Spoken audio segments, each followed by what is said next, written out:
ветерандар саясаты болушы Сергей Лимусовичқа ауылында ұйылмаған екен. Мен жібердім ең памятысынан Julay. Ondan sonra Bediz Tatarşamızın Tatarşamızı siz familiyları Tatarşamızı Büyük Rahmet Süriyelinin çıkart. Razıla инициативу алды. Все, я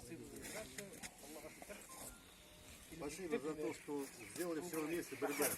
Все вместе сделали, не кто-то либо конкретно. Все вместе, всем селом, с руководством вашего сельского поселения, с афганцами, с людьми, с родственниками. Бигзур Рахмат Сизге за то, что откликнулись. А я предлагаю открытие этой доски предоставить сослуживцам Фариту и Фариту двум его близким друзьям. Поэтому Аллах дай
нам полный.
Yanlar bugün